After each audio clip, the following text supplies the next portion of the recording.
everyone, this is Samantha from Scrapmaster's Paradise. You can find me at www.thescrapmaster.com, and I'm going to apologize ahead of time because my puppy, she's at the bottom of my tripod, so you might hear her whining and she might actually bump the tripod. She's done that in my previous videos sometimes, so I apologize. What we're going to do today is I'm going to walk you through from beginning to end on how to cut with your machine. First thing you want to do when you get your machine is take out all the cardboard and the wrapping and everything, and you're going to need your blade housing, which looks like this. I'm just pressing this button here. These blades will come out. You got to be careful because they're kind of sharp, and they just stick in with some sort of magnet.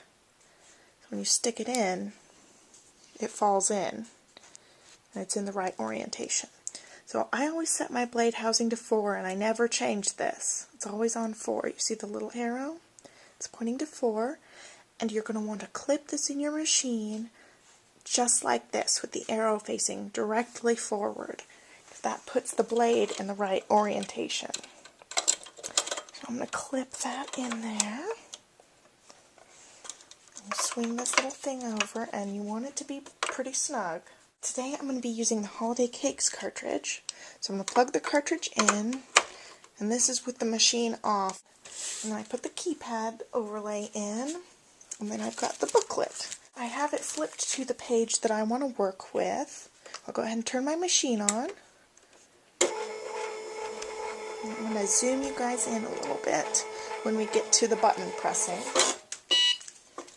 So my usual strategy is to decide what shape I want to cut before I even think about papers or anything. I wanted to cut this bunny rabbit. You can see there's a polka dot layer, a plain layer, and when it gets together, it makes this layer. And so in the picture they recommend 2 greens, a light shade and a dark shade, but I'm going to use more pastel kind of colors. I've decided to use yellow and pink. And since my bunny's going to be pretty small, I don't need to use the whole 12 by 12 mat and pick out 12 by 12 paper. So what I did is I just stuck some scraps that I had lying around. Some yellow and then some pink on the other end. And so my bunny's not going to be bigger than 4 inches. You can hear my puppy. She's between my legs, being a weirdo. Okay, so a couple of pieces of paper on at the same time, just because it's easier for me to just do it that way. And then when you get your paper, you're going to set it right up against that little roller thing and press load mat, and it's going to suck your paper in. I always just press the down and left button to get that little corner inside the paper a little bit better, just in case my mat's not quite sticky enough on the edges, because sometimes that does happen. This button that's lit up is called Paper Saver, and it really doesn't matter because I'm just cutting out one shape. I'll turn it off so it doesn't confuse you guys. I'll talk about that in a different video. I want the polka dots to be yellow, which is the dark green on here, and so I want this piece to be yellow, which is the plain shape without pressing shift. Okay, so I gotta find this button, and it's the bunny. It's on the bottom row, second one, and I'm going to move you over if my puppy will cooperate with me. She's laying right under the tripod. You can see it shows you, it says Easter 5, which is the exact same thing it says on here. So if you have just the regular Cricut, it's not going to show you the shape, but it will say Easter 5. So let's scoot you back over here. We pressed that button, and notice none of these function keys are lit up, which is exactly what I said in the first video, is these shapes won't be function keys. So let's go a little bit back because I'm going to show you all my settings too. For settings, you've got speed over here, and this is the pressure, and then over here is the size. And you can also see those on the screen. Okay, so we've already explained what these two are. This right here shows you your mat size, The Cricut Expression can have 12 by 12 mats, which is shown right here, and also 12 by 24 inch mats. So if this whole thing's lit up, it's set up for a larger mat. Okay, this next thing is the speed, and I have it on the fastest speed. You can crank it down. I just use the fastest just to get it done quicker. If you're going to cut out something really intricate, sometimes you'll want a slower speed just so it won't rip your paper, or if you're cutting on vellum, something really, really light. The next thing is the pressure, and I have my pressure almost set to max. I don't know what it's called. It's called high. Always leave it on that same setting. Every time I'm cutting cardstock, if I'm cutting a really thick cardstock, maybe like paper tray ink, they have a thicker variety of cardstock, I might crank it up to that max setting. And all I do when I'm cutting pattern paper is I crank it down one to the medium setting. Usually that's the only speed adjustments I make, is I change the pressure. Hey, watch out, puppy. She's right under the tripod and making this really difficult for me. Okay, let's zoom back out here. Here's the size. I adjust this.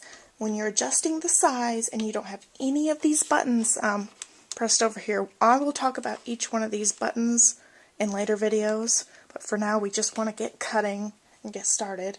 When you're doing the size measurement is in inches, and it shows up at the bottom right here. It says 3, so it's set on 3 inches, and it's measured from the very top to the very bottom of the shape, so it's the height. And it can get kind of confusing on this one thing only. We're going to talk about it. I'm going to get you positioned. Okay, there's this button right here. It's called Real Dial Size. And when that button's lit up like this, and it doesn't matter what layer you're on, it's going to cut that layer the size you have. So for my die cut, it's 3 inches. So that means the shadow, let's see where I am. Okay, this shadow is going to be exactly 3 inches from the very tip top to the very bottom. And then this is going to be 3 inches from the very tip top to the very bottom. And this one. Okay, so you don't want that real dial size on, because this shadow, you're going to want the shadow to be slightly bigger than the rabbit base.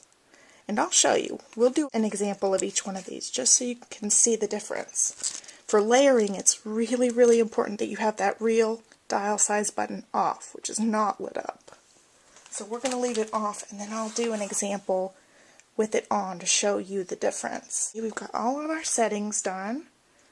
I'll back out, and I'm just going to hit cut, which is in the middle of all these little arrow buttons.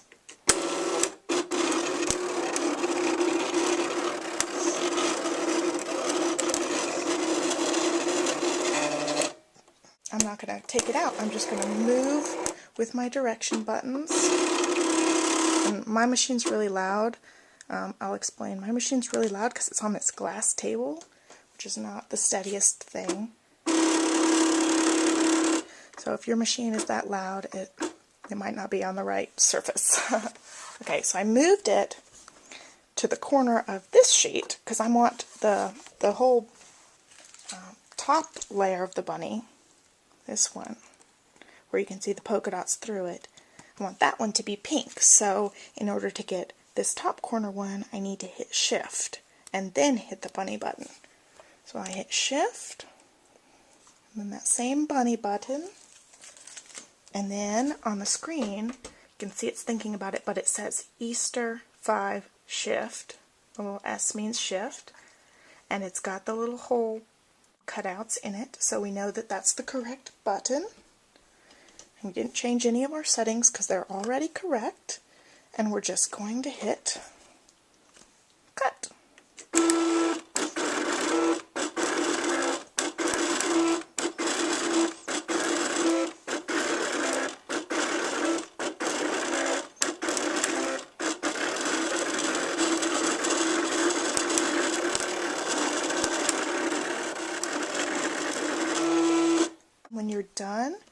Just want to hit this button way over in the corner. It says unload mat.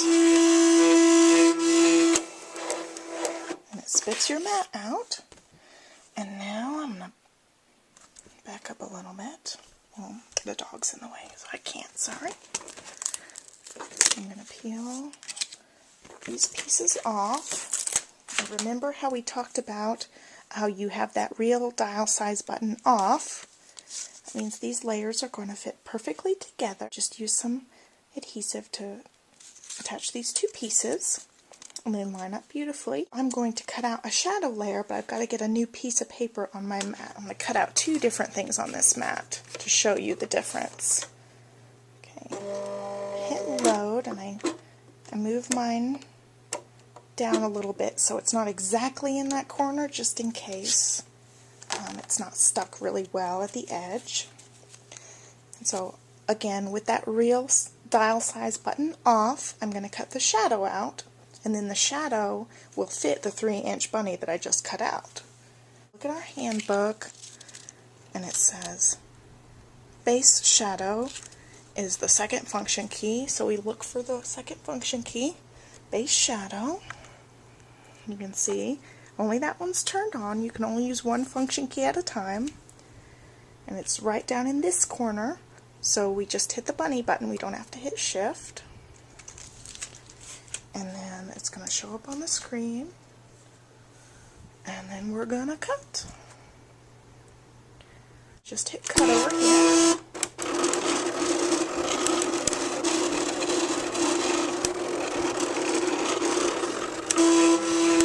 I'm going to unload the mat and show you. Okay, so this one is going to fit this layer. I don't have them stuck together, so I'll just use the yellow one. You can see that white outline is just perfectly aligned with that yellow layer because we didn't have that real dial size on. I'm going to use that same white paper and load it into the machine again. Hit load mat and use the arrow to move it over to where I have some good paper left. And then I'm going to hit, I'll show you, one of the buttons over here says repeat last, so it comes up with my same shape. It'll come up with the same shape you just entered. And then I'm going to hit that real dial size button. Hit cut. It might run off the page a little bit. Nope, it still fits. So I hit unload mat.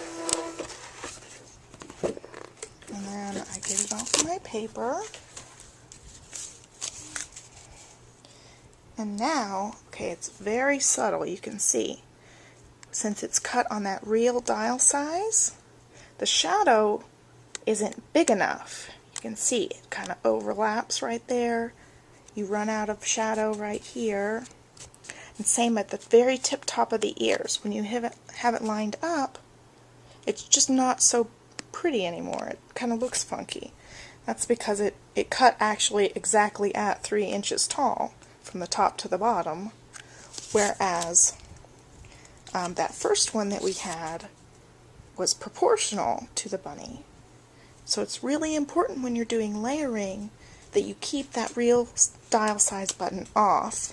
I think that's the most important step in the whole process, is making sure you don't have that button on when you don't need it on, and then having the button on when you do need it on. And I'll show you some examples in some following videos of where you would want that button to be pressed. So when you're done with your cutting, all you need to do is turn your machine off.